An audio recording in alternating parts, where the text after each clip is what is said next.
Dicen que no hay fuerza más silenciosa que la de una madre rota. Isabel lo dio todo por su hija hasta que fue echada de su propia casa, sin un abrazo, sin una explicación. Años después volvió, sin reproche, sin avisar. Compró el edificio entero donde la habían humillado.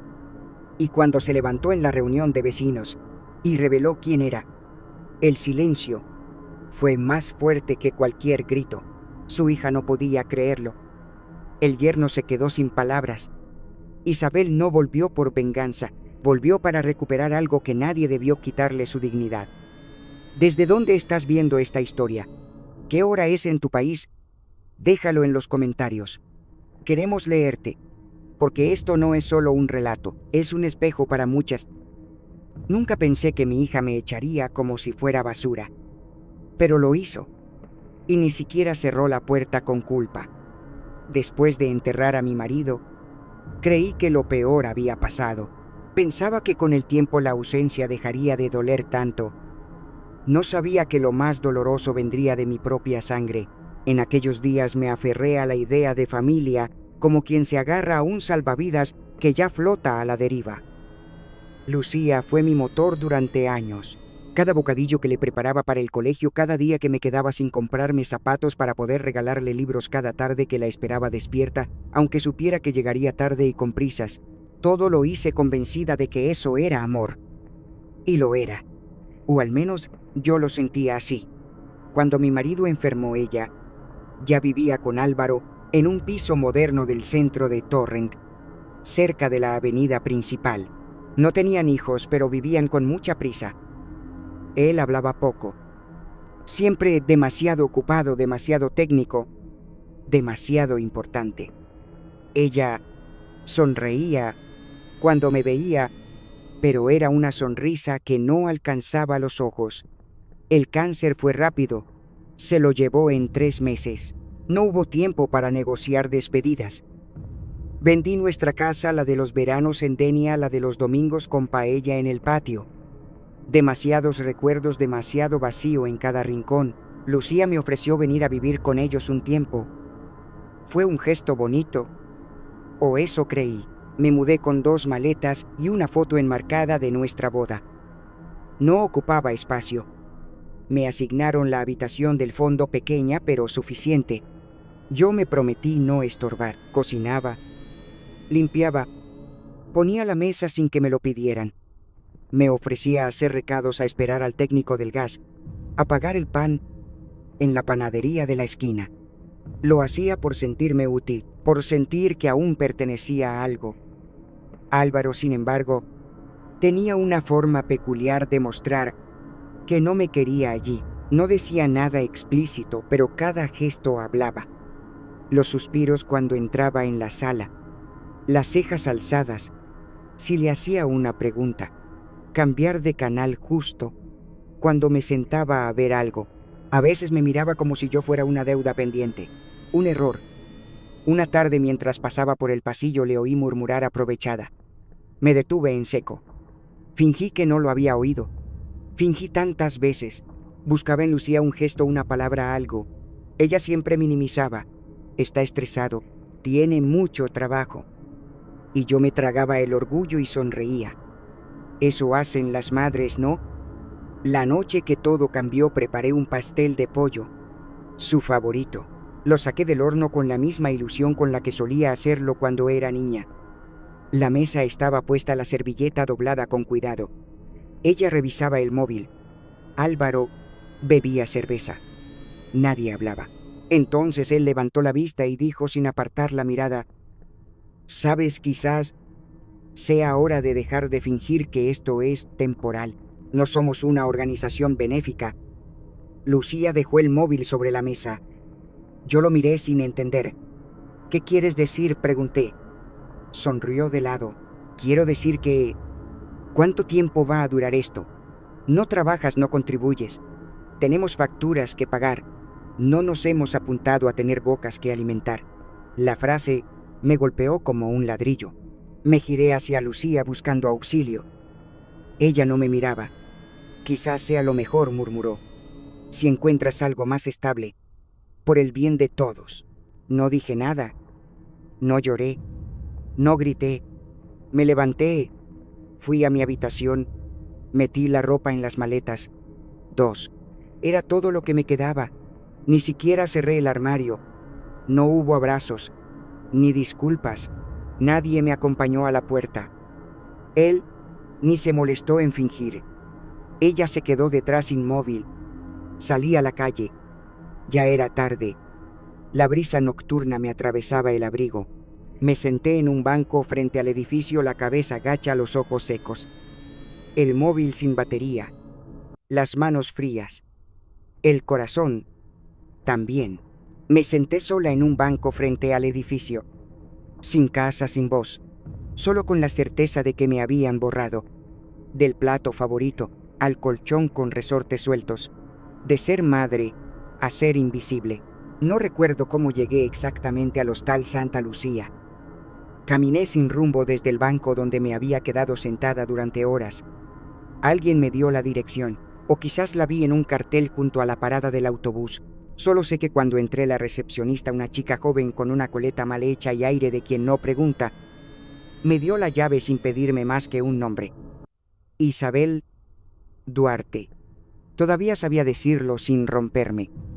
La habitación olía a humedad. Tenía una ventana pequeña con cortina amarilla desteñida y un escritorio que cojeaba. Dejé las maletas a un lado, me senté en la cama y cerré los ojos. No lloré. No hacía falta. El vacío ocupaba todo. A la mañana siguiente desperté temprano. Bajé a una cafetería modesta al lado del hostal donde servían café solo en vasos gruesos y pan con tomate algo rancio. Me senté cerca de la ventana desde donde se veía la calle mayor con su tráfico lento y los pasos de las señoras que salían a hacer la compra. Frente a mí, una madre joven le daba galletas a su hijo en un carrito. Sonreía, y por un segundo vi a Lucía en esa sonrisa. O tal vez solo quise verla. Volví al hostal, encendí el móvil en cuanto lo cargué y le envié un mensaje. Estoy bien, no te preocupes. No hubo respuesta. Días después mandé otro. Te quiero. Nada. Lo intenté aún una vez más, con algo más neutro. ¿Cómo estás, silencio? Busqué trabajo. De todo. Cuidado de niños, limpieza, atención al cliente en tiendas de barrio. En cada entrevista me decían lo mismo. Gracias, ya la llamaremos. Una mujer de casi 60 sin experiencia reciente no le servía, ni siquiera para fregar escaleras. En un supermercado me dijeron que estaba sobrecualificada. Me reí. Ellos también. Las tardes eran largas, las noches más. Escuchaba los pasos en el pasillo, el zumbido de la máquina de bebidas, fuera de mi puerta las voces apagadas de otros huéspedes. Me sentía como una sombra, como un eco que nadie quería escuchar. Una noche, harta de no poder dormir, abrí la maleta que aún no había deshecho. Entre unas bufandas viejas y papeles sueltos, encontré la caja de madera donde guardaba algunas cosas de mi madre. Era pequeña, con una flor tallada en la tapa. Al abrirla, lo vi su diario. No recordaba haberlo metido allí. Era uno de esos cuadernos de tapas duras y hojas amarillentas por los años. Dudé un momento. No sabía si quería volver a leer sus palabras. Pero algo en el peso del cuaderno, en su tacto rugoso, me llamó. Lo coloqué sobre la mesita y encendí la lámpara. La luz era tenue, casi triste. En la primera página reconocí su letra enseguida. Redonda, firme, con tinta azul. Igual que cuando me dejaba notas en la lonchera del colegio. Las primeras entradas hablaban del clima, del mercado, de las rodillas que le dolían. Cosas simples. Casi la escuchaba murmurar al leer, pero entonces, en una entrada fechada, un verano de hacía muchos años, la caligrafía cambiaba. Se hacía más apretada, más íntima. Hoy ha vuelto, decía. Me ha dicho que ojalá las cosas fueran distintas, que desearía que yo fuera su esposa, pero tiene una familia, un hombre que cuidar. Isabel nunca debe saberlo. Sentí que algo dentro de mí se aflojaba, como si el suelo se diera por debajo. Leí la frase una y otra vez. No debes saberlo nunca. ¿Saber qué? Pasé las páginas. como si buscara aire. Entradas salpicadas de miedo de encuentros secretos de pagos que mi madre no quería pero necesitaba.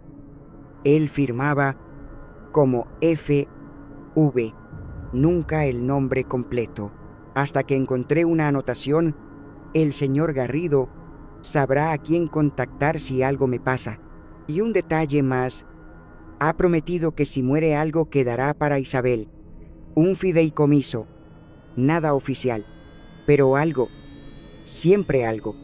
Me quedé paralizada. Salí al pasillo. El aire olía a lejía y soledad.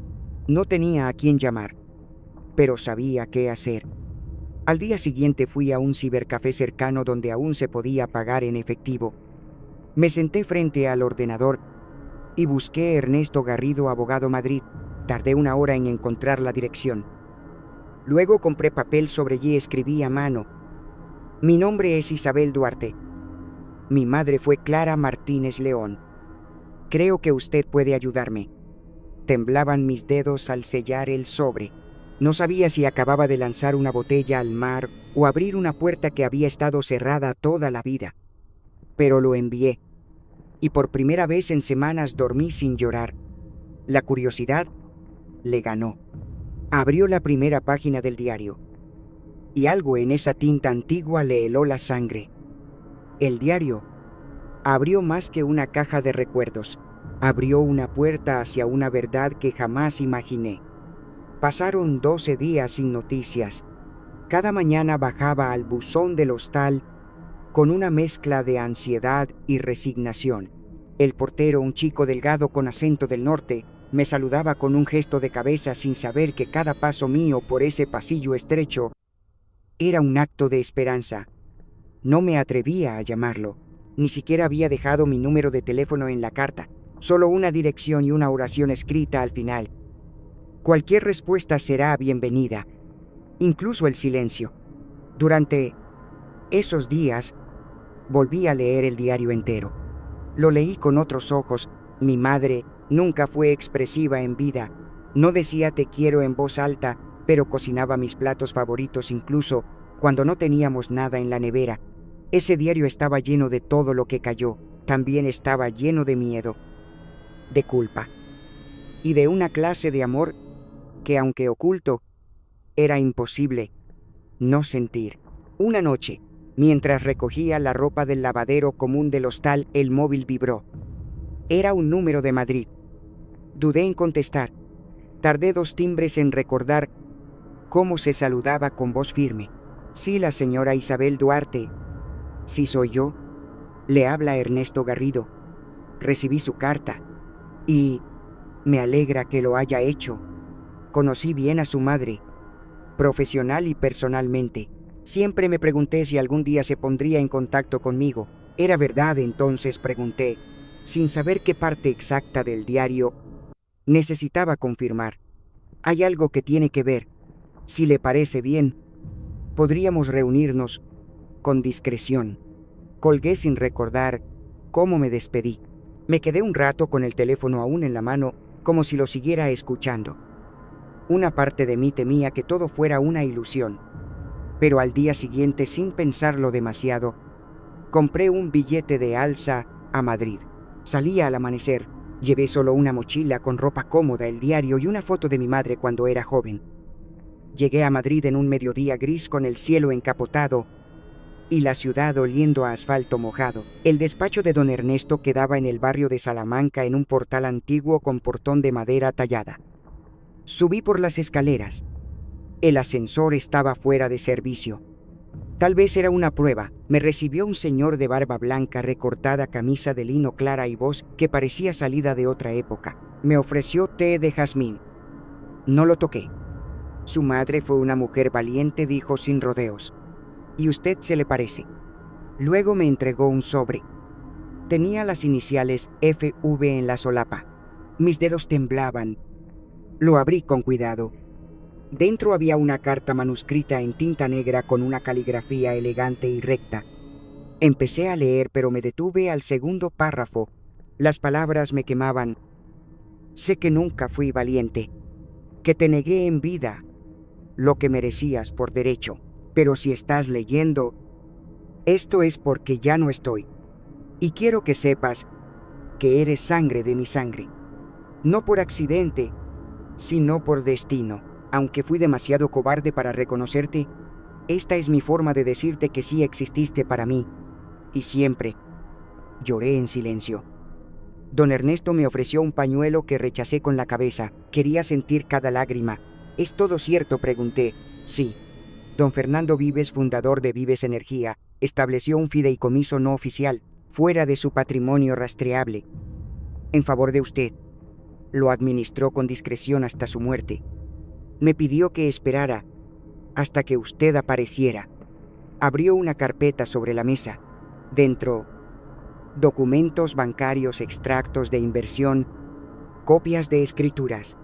Todo estaba en orden, todo a nombre de una sociedad anónima preparada de antemano. Y todo esto es mío, susurré, aún incrédula. Siempre lo fue, respondió. No sentí alegría, tampoco venganza. Sentí por primera vez en mucho tiempo que alguien me había mirado con intención de verme. Antes de irme, volví a guardar la carta en el sobre. Me despedí de don Ernesto con un apretón de manos. Me dijo que no dudara en llamarlo para lo que necesitara. Bajé por las mismas escaleras despacio, como quien camina sobre una vida que ya no es la misma. En la estación, mientras esperaba el autobús de regreso a Torrent, abrí el diario una vez más. Había una nota al margen escrita con letra temblorosa. Si algún día encuentra esto, que no tema. La verdad no mata. Libera. Compré billete para Madrid esa misma noche. No tenía ropa buena, pero llevaba la carta. Y el diario. Y por primera vez en meses, esperanza. La llamada desde Madrid fue breve. No puedo decirte por teléfono, pero es tu derecho saberlo. Yo ya había tomado la decisión, pero escucharlo en voz de don Ernesto me reafirmó que ese viaje no era un impulso, sino una necesidad. El autobús llegó a Madrid al amanecer. En el trayecto dormí poco, con el diario apretado contra el pecho y la carta en el bolso como si fueran amuletos. La ciudad aún dormía, y mis pasos por las calles empedradas del barrio de Salamanca me parecían irreales. El despacho de don Ernesto estaba en un segundo piso sin ascensor, igual que la primera vez. Subí los escalones con el corazón acelerado. Esta vez, él me esperaba de pie con una chaqueta gris y una carpeta de cuero en la mano. Gracias por venir, me dijo con una sonrisa tenue. Ya no hay vuelta atrás. Me hizo pasar a una sala más íntima que la anterior, con estanterías llenas de libros de tapa dura, olor a madera encerada y una ventana abierta que dejaba entrar la brisa de otoño. Sobre la mesa me esperaba un sobresellado y una carpeta con documentos.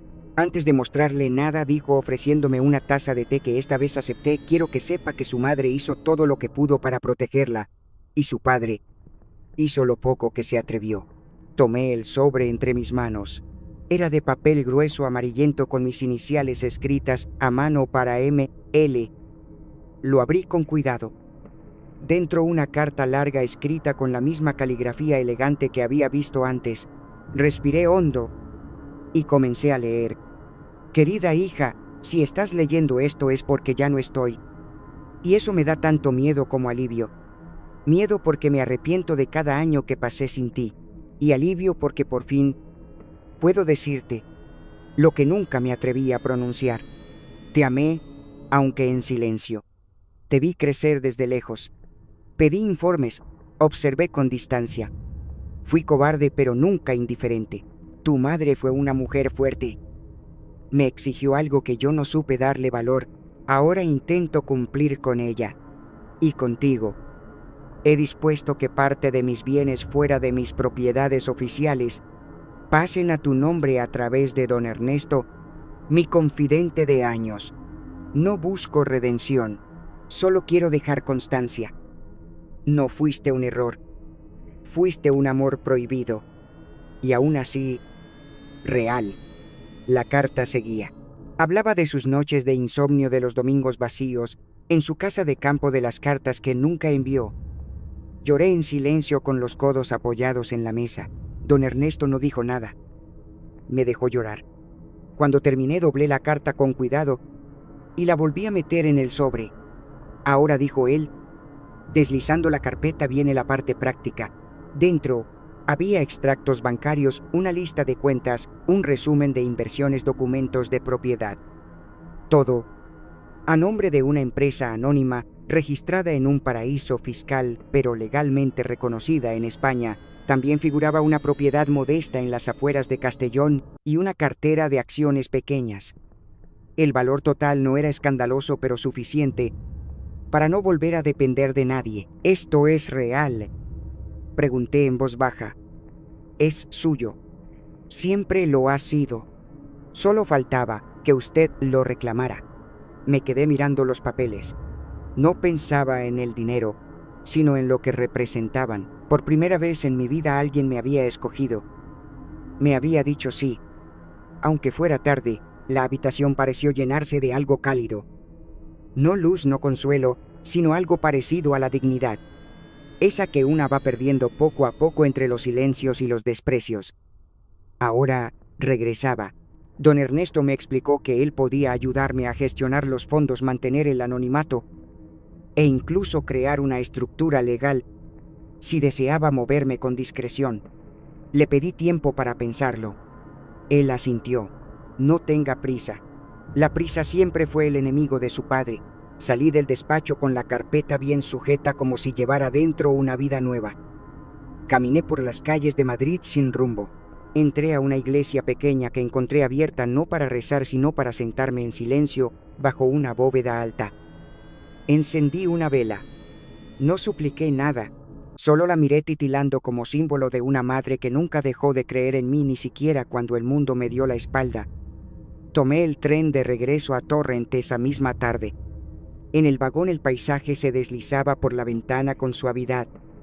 Pensé en Lucía, en lo que diría si supiera, en cómo Álvaro reaccionaría si descubriera quién era ahora la mujer que una vez sacaron por la puerta de atrás. Volví al hostal, al mismo cuarto con las paredes descascaradas y la lámpara tenue, pero ya no era la misma mujer que salió de allí una semana antes. Dejé la mochila en la silla, saqué el diario de mi madre y lo coloqué sobre la mesita. A su lado dejé la carta de don Fernando. 2 mujeres, 2 silencios, y en el medio yo. No sentí que había ganado, sentí que había recuperado algo que nunca debieron arrebatarme. No era alegría, era justicia. Y eso para una mujer como yo ya era suficiente. Con el dinero del fideicomiso, Isabel siente, por primera vez, no solo libertad, sino poder. Un poder que usará en silencio. Los días siguientes fueron extrañamente serenos, no por falta de emociones, sino por la certeza de que había algo firme bajo mis pies. Me quedé unos días más en Madrid, no porque lo necesitara, sino porque no quería regresar a Torrent demasiado rápido. Paseé por el Parque del Retiro como si tuviera tiempo que gastar. Me sentaba en terrazas discretas, pedía café con leche sin azúcar y observaba. La gente, los gestos, los silencios. Me convertí en una mujer invisible, pero diferente. Ya no era la sombra que se esconde, sino la que elige desde dónde mirar. Don Ernesto me ayudó a fundar una empresa limitada, ID Inversiones SL. Las iniciales eran mías, pero nadie lo sabría. La registramos con sede en Valencia, con un nombre discreto y sin relación aparente conmigo. Legalmente yo no existía, y eso era lo que más me protegía. Volví a Torrent a finales de verano. Me instalé en un piso de alquiler temporal cerca de la estación. Limpio, funcional, sin adornos. Desde allí podía moverme con libertad. Volví a vestirme con ropa sencilla pero bien planchada. Zapatos cómodos pero nuevos. Caminaba con la cabeza erguida. Nadie me reconocía, y si lo hacían, fingían no hacerlo. Pasé horas en portales inmobiliarios buscando. No sabía exactamente qué buscaba hasta que lo vi, un edificio antiguo en la zona este de Torrent, en la misma calle donde vivían Lucía y Álvaro. Era un bloque de 3 plantas con patio interior y problemas de mantenimiento, según el informe de la subasta. El propietario estaba atrasado en pagos de IBI. La subasta Se realizaría en 2 semanas. El corazón me latía como si tuviera 20 años, no por emoción sino por la claridad del propósito. No quería venganza, no exactamente, pero quería recuperar el lugar desde donde me habían echado, sin gritos, sin portazos. Legalmente, definitivamente. Con ayuda de don Ernesto preparamos la oferta, presentamos la documentación, depositamos los fondos. Yo no asistí a la subasta, no hacía falta. Me llamaron 2 días después. La propiedad era mía. Recuerdo ese momento con precisión. Estaba sentada en la terraza de una cafetería discreta tomando un café cortado cuando recibí el correo. Abrí el archivo adjunto, escritura firmada, registro notarial, propiedad transferida. Levanté la vista y allí estaba el edificio a pocos metros. El mismo lugar donde me dijeron no somos una ONG. El mismo donde mi hija me dejó marchar sin una palabra. Ahora era mío. Volví al piso, me quité los zapatos, me senté en la cama y abrí el diario de mi madre. No para leerlo, sino para tocarlo, para recordar de dónde venía. Pensé en ella, en lo que habría dicho al verme ahora. Quizá nada. Pero sus silencios siempre dijeron más que las palabras de otros. Durante la semana siguiente organicé la transición. A través del administrador de fincas se enviaron los avisos. Se anunciarían revisiones de contrato y revalorizaciones del alquiler. Nadie sabía quién estaba detrás de la empresa y nadie lo sospechó. Era una operación más entre muchas. Pedí los informes de los inquilinos. La mayoría eran puntuales, discretos, con contratos antiguos. Solo uno destacaba por sus quejas frecuentes, pagos tardíos y exigencias innecesarias: Álvaro Muñoz. Su nombre en ese papel me pareció casi ajeno. En el informe constaba: vive con su pareja, Lucía Duarte. Ese nombre sí me dolió. Verlo así en letra fría, sin contexto, sin historia. Esperé. No actué de inmediato. De hecho, pasé por la calle varias veces sin detenerme. Una mañana, mientras esperaba que el administrador saliera del portal, observé el edificio desde la acera opuesta. Las persianas medio bajadas, la ropa colgando del balcón, una planta seca, huellas del abandono lento que deja la rutina sin amor. Sentada en la cafetería de la esquina, recordé aquella noche en que me echaron. La bolsa de tela que usé para cargar mis cosas. La lluvia fina. Lucía mirando al suelo.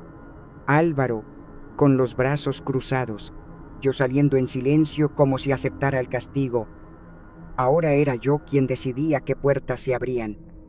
Desde el anonimato de Inversiones, comencé a ordenar pequeñas mejoras en el edificio, no para fastidiar, sino para dignificar.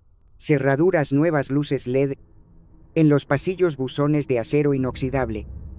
Cada mejora firmada con el logo de la empresa, sin nombres, sin pistas. El administrador me pidió instrucciones sobre ciertos casos. Le respondí con cortesía profesional.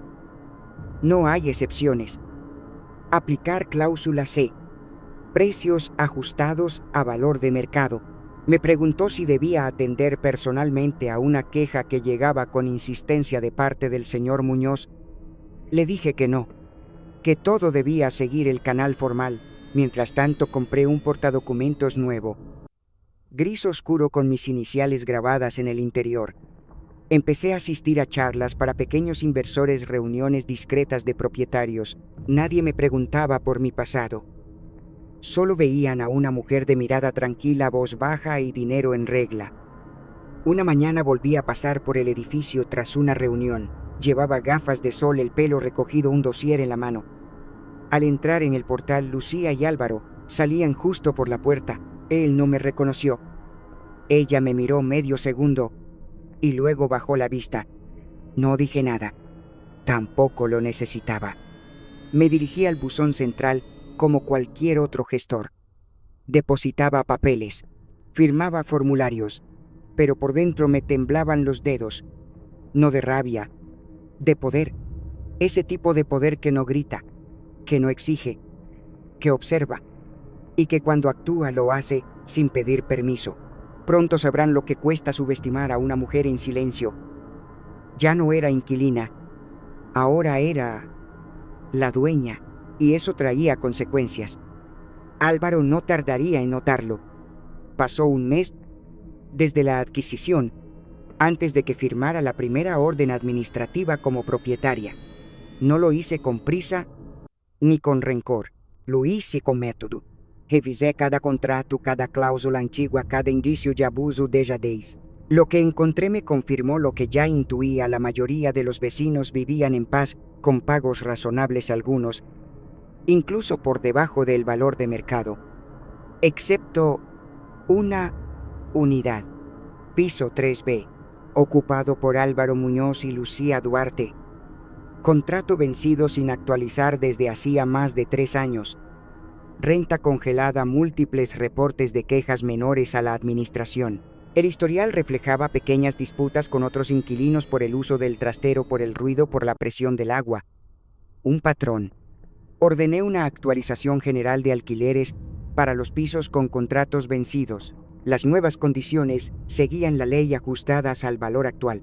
En el caso del 3B, se añadirían recargos por demora. La cifra final era casi el triple de lo que pagaban. El administrador me escribió: ¿seguro que desea aplicar la subida sin negociar? Le respondí: sí. Cláusula C, sin excepciones. Las notificaciones se enviaron a finales de septiembre. Se entregaron en sobres cerrados con membrete de ID Inversiones S.L., firmadas por el despacho del administrador. El mío. 2 días después comenzaron las reacciones. Unos vecinos llamaron para confirmar las cifras, otros aceptaron sin protestar. Pero uno, el esperado, desató el torbellino. Álvaro. Primero fue un correo: estimados señores, esta subida es absolutamente inaceptable. Jamás hemos fallado en los pagos. Nos sentimos extorsionados. Exijo hablar con el propietario de este tugurio. Atentamente, Álvaro Muñoz. Lo leí con una sonrisa involuntaria. La palabra tugurio me pareció casi poética viniendo de alguien que vivía en él sin aportar más que quejas. No respondí yo.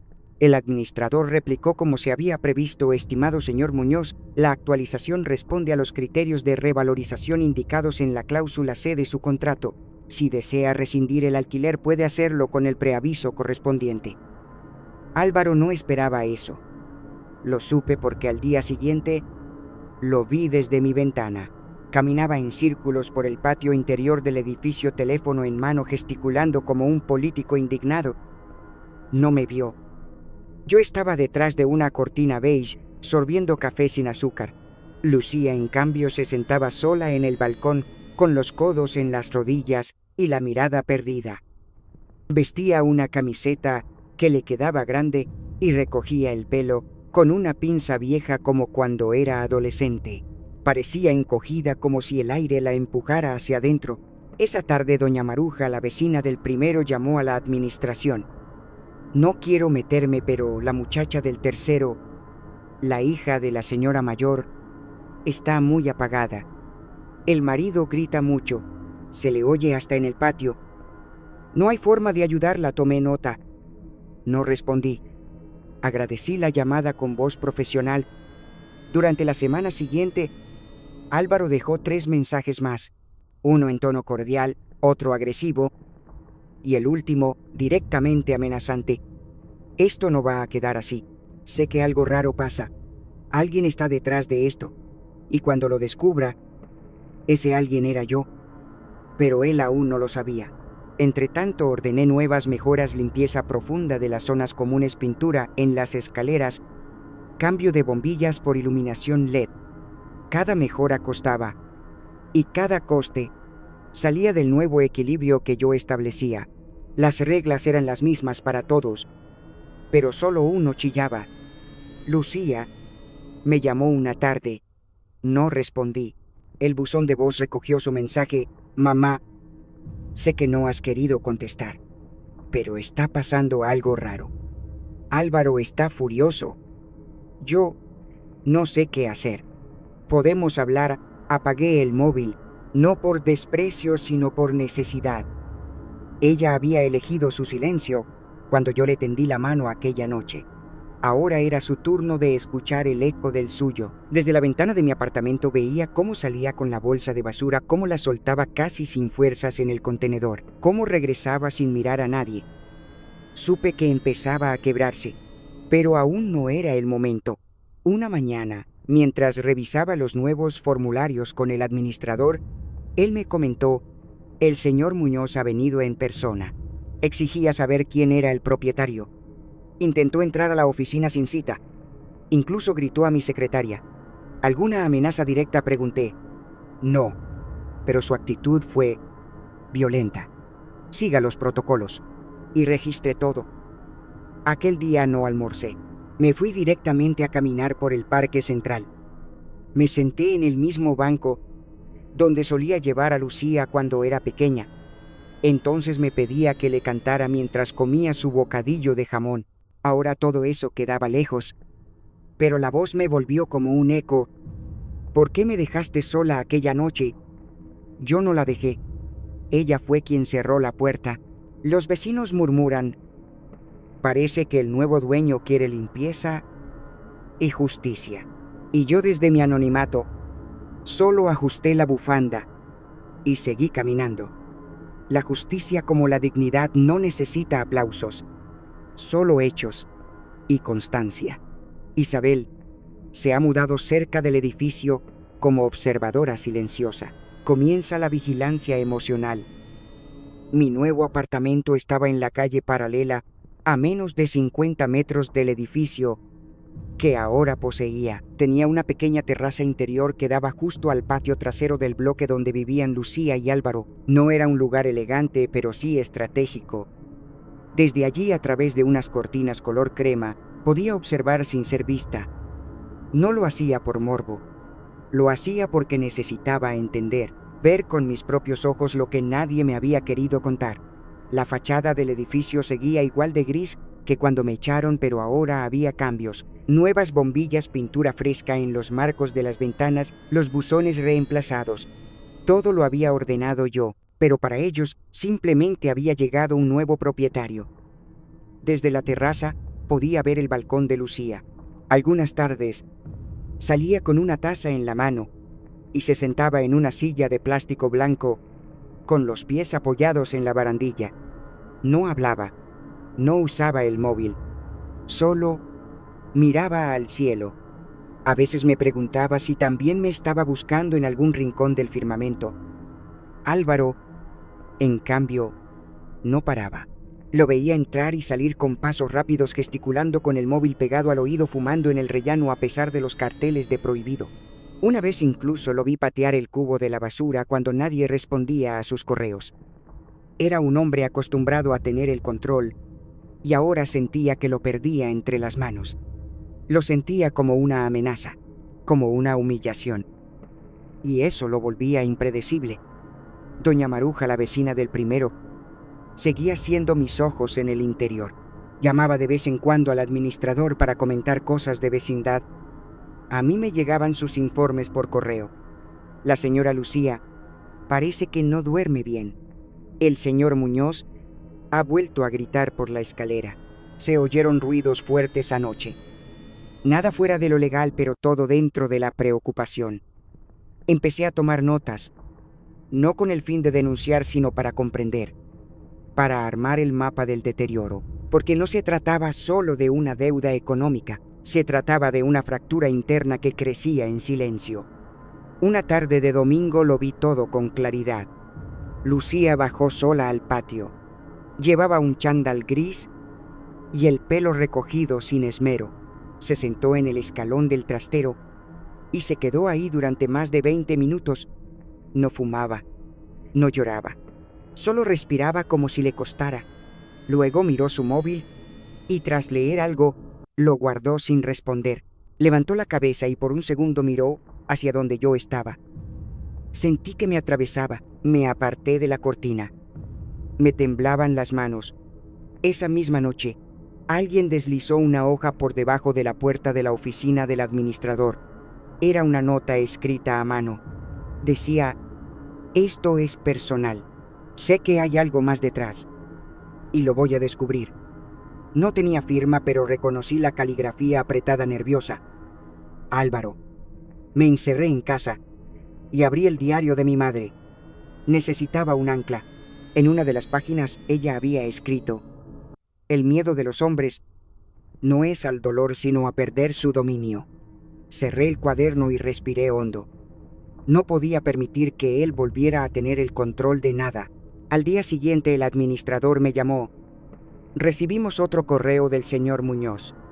Esta vez, fingiendo ser un vecino anónimo, que quiere saber quién es el propietario. ¿Qué hacemos? Nada, le dije. Que el anonimato siga siendo completo. También se presentó en la oficina de catastro usando una supuesta acreditación de abogado. Se identificó, sí, pero lo descubrieron. Ya lo hemos registrado todo. Me sentí protegida, pero también inquieta. Álvaro no aceptaría esta derrota sin pelear. No era el tipo de hombre que sabe retirarse. Mientras tanto, Lucía empezaba a desdibujarse. Ya no salía al balcón. Los estores bajados todo el día. Las compras eran más escasas. El correo se acumulaba. En los informes mensuales aparecía el retraso del pago de servicios agua, luz, gas. Una vecina del segundo comentó al portero que había visto a Lucía llorando en la escalera trasera una tarde. Yo no necesitaba más confirmación. La fractura era real y profunda. Una noche, mientras me preparaba una infusión, alguien tocó a la puerta. No de manera brusca, sino tímidamente. Abrí y no vi a nadie, pero en el felpudo alguien había dejado una bolsa con una pequeña caja. Dentro una foto doblada de Lucía cuando era niña conmigo en la playa y una nota sin firma. No me olvidé, solo no supe cómo volver. Guardé la foto en el diario. No lloré, pero sentí que algo se abría. Una rendija, un principio. ¿Era de ella o era de alguien atrapado gritando en silencio? No lo supe, pero esa noche dormí con la cortina abierta. Porque a veces hay que dejar que alguien vea que aún estás ahí, aunque no diga tu nombre, aunque no toque a tu puerta, aunque no sepa si merece entrar. Lucía ya había tocado fondo. Álvaro acorralado. La revelación era inminente. La reunión anual de vecinos fue convocada con semanas de anticipación. El administrador envió las citaciones formales por correo, como siempre, indicando la fecha, la hora y el orden del día, actualización de obras, mejoras en los sistemas de seguridad y reestructuración de contratos. Asistencia obligatoria. Preguntas bienvenidas. Yo llegué 20 minutos antes. Vestía una chaqueta gris oscura, vaqueros oscuros, el pelo recogido con cuidado, gafas sin marco y un dossier en la mano. Había ensayado mi paso, ni rápido ni lento. Seguro sin llamar la atención. Elegí sentarme en la parte trasera de la sala común, donde el suelo aún olía a pintura fresca. Me acomodé cerca de la ventana con el corazón en la garganta, pero el rostro sereno. La sala comenzó a llenarse poco a poco. Vecinos de todas las edades, algunos con curiosidad, otros con fastidio, la mayoría indiferentes. Saludé con un gesto amable a quien me miró. Nadie me reconoció. O no lo dijeron. Mejor así. A las 19:05 entraron Lucía y Álvaro. Él llevaba camisa sin abotonar del todo y una carpeta apretada contra el pecho. Caminaba como un torero entrando al ruedo. Lucía, en cambio, parecía una sombra. No dijo nada, no saludó a nadie. Solo se sentó 2 filas delante de mí mirando al suelo. El administrador dio inicio. Empezó con los puntos habituales: limpieza de canaletas, pintura de pasillos, nuevas cerraduras, instalación de cámaras en los accesos. Álvaro movía la pierna con impaciencia. Interrumpió a mitad de una explicación. ¿Cuánto va a costar todo esto? Porque con el subidón del alquiler ya estamos pagando por oro. Se ajustaron a los valores actuales del mercado, señor Muñoz, respondió el administrador sin levantar la voz. Y todos los contratos estaban vencidos. ¿Y quién lo decidió? El fantasma del propietario. Quiero saber quién está detrás.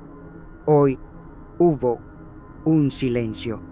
El administrador tragó saliva y, siguiendo el protocolo acordado, dijo: «La propietaria está presente. Si desea intervenir es el momento adecuado». Todas las miradas giraron hacia mí. Me levanté con calma. Caminé entre las sillas como quien lleva años esperando este momento. Vi los ojos de Lucía abrirse como si se despertara de un sueño. La boca de Álvaro se torció en una mueca de incredulidad. «Buenas noches», dije con voz firme, pero suave. «Me llamo Isabel Duarte. Soy la propietaria de este edificio». Se hizo un silencio tan denso que se podía oír el zumbido de las lámparas. Álvaro se puso de pie de golpe la silla, arrastrándose con un chillido. «Tú. Esto es una broma. ¿Qué tipo de juego es este?». Lo miré sin miedo. «No es un juego», respondí. «Son solo negocios. Tú lo has amañado todo. Tú estás detrás de esto. Nos has subido el alquiler. Estás intentando arruinarnos. Les di un techo. Hice mejoras. Traté a todos por igual», dije sin alterar el tono. «Lo que no hice fue olvidar». Lucía giró la cabeza hacia mí. Tenía los ojos brillantes. No parecía saber si debía llorar o gritar. Se quedó quieta como si el aire se hubiera vuelto de cristal. Álvaro dio un paso hacia mí, pero no lo permití. Me volví hacia el resto de la sala. Si alguien tiene alguna pregunta sobre los cambios o las mejoras, estaré encantada de responderla después de la reunión. Gracias. Volví a mi sitio. Me senté con calma. El administrador continuó con los puntos pendientes, aunque la tensión nunca desapareció.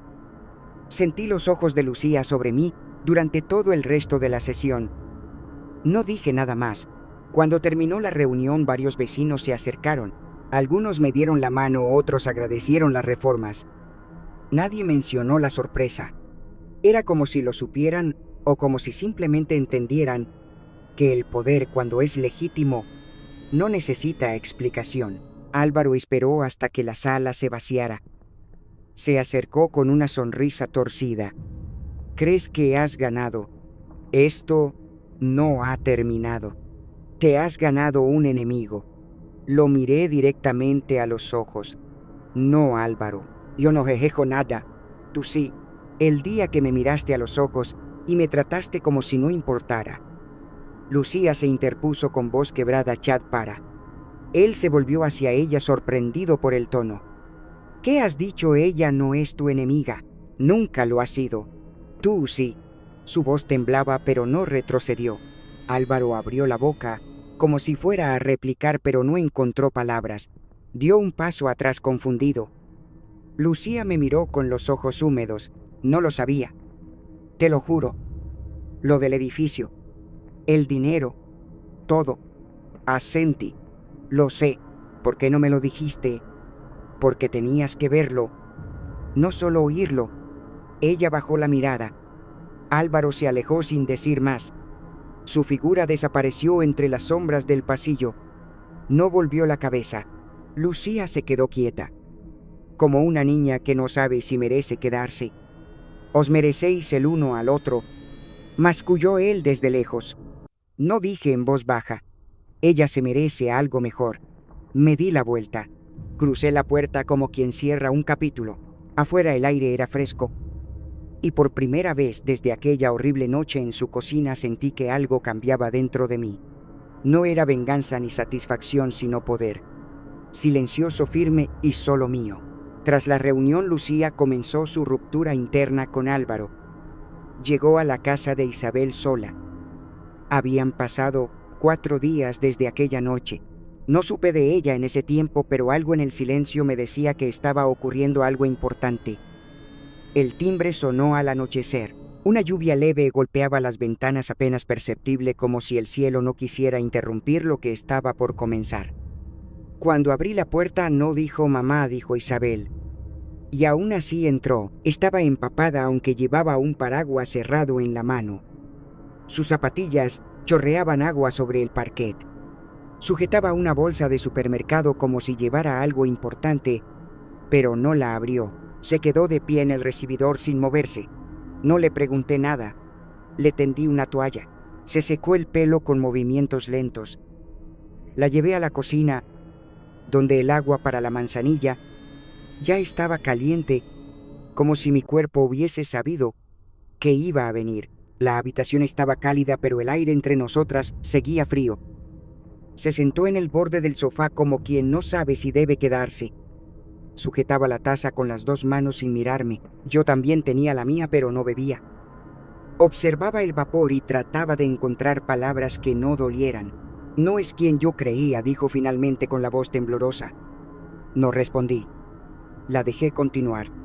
En parte siempre lo supe, pero me decía que era el estrés, que solo necesitaba apoyo, que si era paciente cambiaría.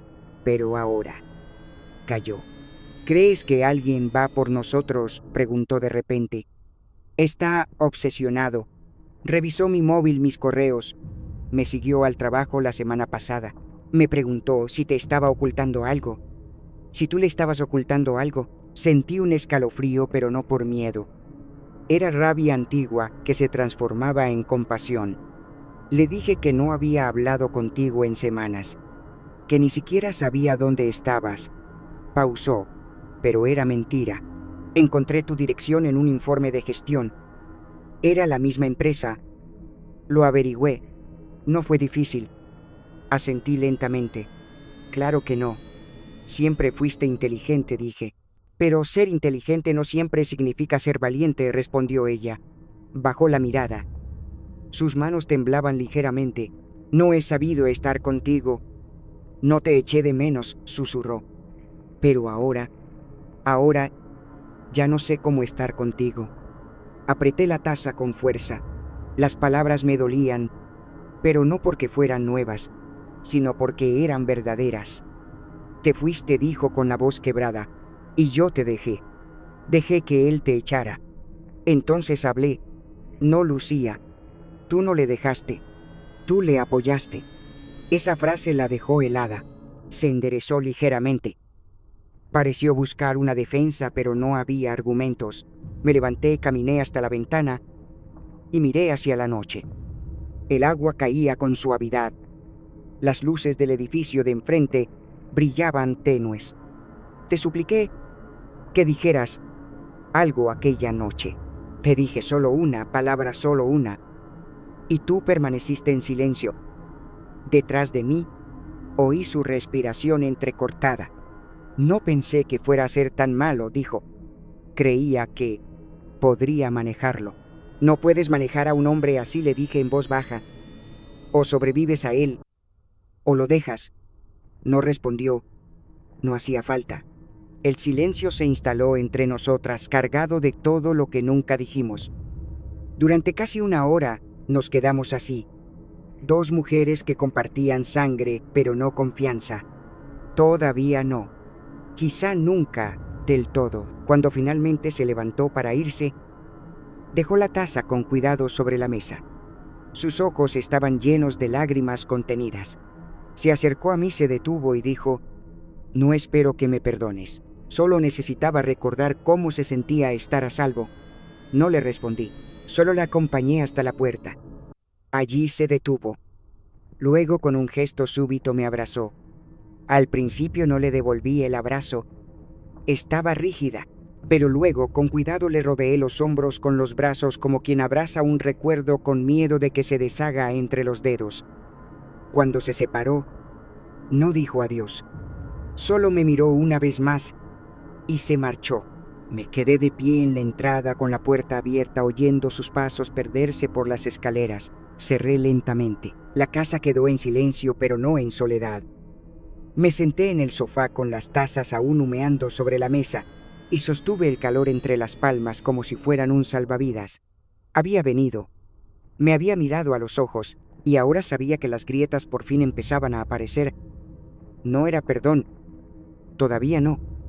Pero sí el más leve atisbo de algo que podría convertirse en perdón algún día si ella lo permitía.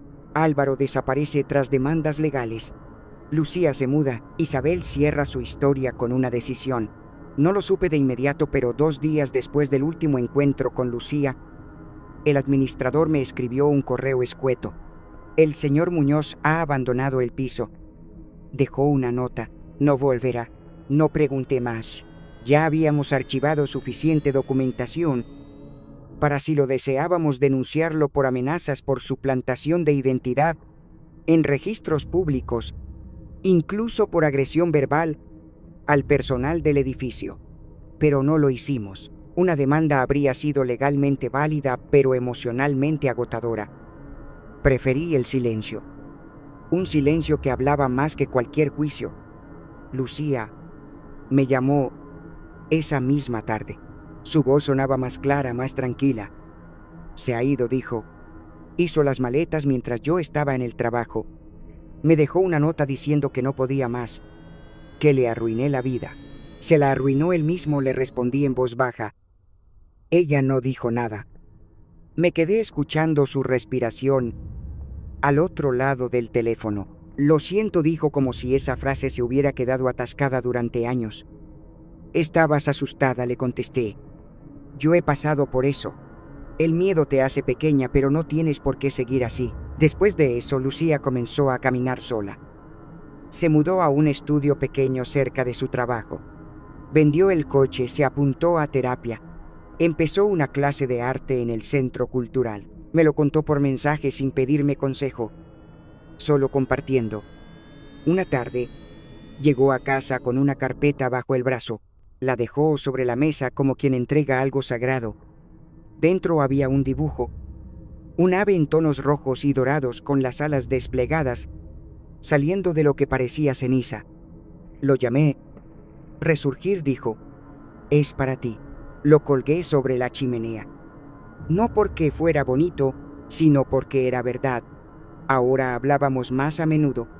No todos los días, pero sí lo suficiente. Ya no había necesidad de fingir. No intentábamos ser lo que no éramos. Solo compartíamos lo que podíamos. Un día el administrador me envió una carta impresa. Era el resumen final de la operación inmobiliaria. Felicidades, Isabel. El edificio ha sido transferido oficialmente. Todos los contratos están actualizados. La demanda contra el señor Muñoz se ha archivado a tu favor. Ahora eres libre de vender, conservar o reestructurar como consideres oportuno. Leí la carta 3 veces. Luego la doblé con cuidado y la presioné contra el pecho. No era solo un cierre financiero. Era un cierre vital. Llamé a una agencia inmobiliaria de confianza. Les dije que pondría el edificio en venta, pero no todo el dinero sería para mí. La mitad la transferí sin nombre propio a un refugio local para mujeres en situación de violencia. Pedí que construyeran un ala nueva y que la llamaran Casa Clara en honor a mi madre. Ella me dio fuerza en silencio. Ahora su nombre sería abrigo para otras. Con la otra mitad, compré una casa pequeña en el barrio donde crié a Lucía, cerca del Parque Central. Un hogar de una planta con 2 habitaciones, un porche con columpio y un jardín descuidado que prometí aprender a cuidar. El día que me mudé, ella vino a ayudarme con las cajas. No hablamos mucho, pero trabajamos juntas como antes en silencio con propósito. Cuando terminamos de desempacar, nos sentamos en el columpio. Ella con las piernas recogidas, yo con las manos en el regazo. Miramos la calle como si buscáramos a nuestras versiones antiguas, caminando con mochilas escolares. Recuerdo que venía aquí en bici, dijo en voz baja. Antes de que las cosas se complicaran. Aquí siempre estabas a salvo, le respondí. Había olvidado lo que se siente, susurró. No hablamos de Álvaro, no era necesario. Su capítulo se había cerrado sin drama, solo con silencio. Se fue a otra ciudad, buscó otro trabajo, otra mentira quizás, pero no sin antes firmar un acuerdo de confidencialidad y renunciar a cualquier intento de represalia. No porque yo lo obligara, sino porque sabía que no le quedaba más. Lucía se quedó a cenar. Hicimos sándwiches de queso fundido y sopa de tomate como en los inviernos de su infancia. Se rió cuando quemó un lado del pan. Yo me reí cuando culpó a la sartén. Fue la primera risa auténtica que compartimos en años. Esa noche, después de que se fue, me quedé de pie junto a la ventana. Tenía una taza de té entre las manos y miraba cómo la luz de la luna se deslizaba por el jardín delantero. La casa estaba en silencio, pero No era un silencio vacío, era uno lleno de promesa. Pronuncié las palabras en voz baja, no para ella, para mí. Te perdono, no a Lucía, a mí misma, porque eso fue lo más difícil. No resurgir de las cenizas, sino aprender que yo nunca fui el fuego que intentaban apagar. Yo era la chispa que subestimaron. Me senté en el sofá, abrí el diario de mi madre por última vez y deslicé una nota entre sus páginas. Era corta, clara, para que Lucía la encontrara algún día. No necesita su amor para ser digna, no necesitas su aprobación para ser fuerte, solo necesitas la verdad y no olvidar nunca quién eres. El reloj hacía tic-tac en el fondo. El té se enfriaba en mis manos, pero mi corazón por fin estaba caliente. No necesitaba gritar, no necesitaba ganar, solo necesitaba ser por fin quien siempre había sido. Y ahora, por fin estaba en casa. A veces lo más poderoso no es lo que se dice, sino lo que se sostiene en silencio.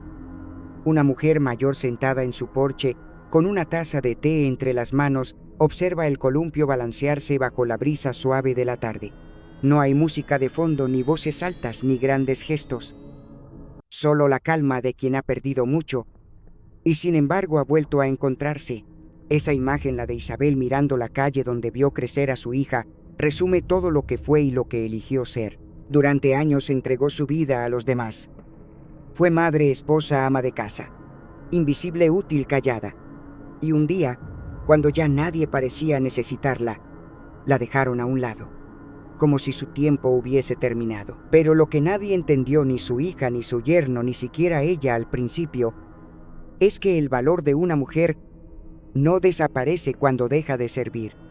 Se transforma, toma otra forma, una más serena, más sólida. La historia de Isabel no es una venganza, es una restitución, un acto íntimo de justicia. Porque cuando todo le fue arrebatado, el hogar, la voz, el amor, ella eligió no gritar, eligió reconstruirse.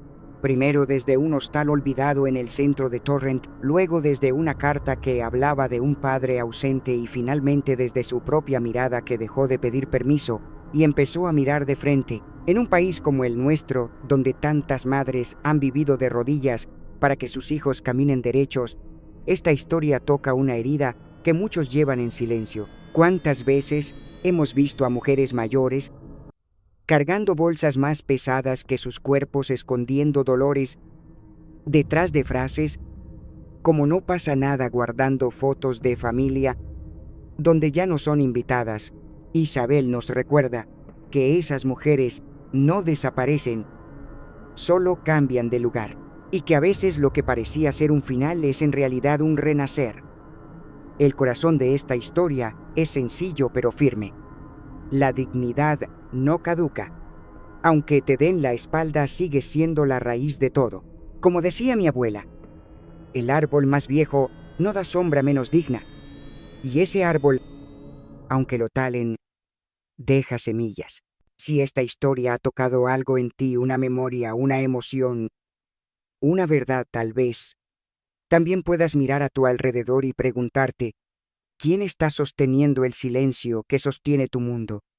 Y si conoces a alguien que necesita recordarlo, fuerte que siempre fue, cuéntale esta historia.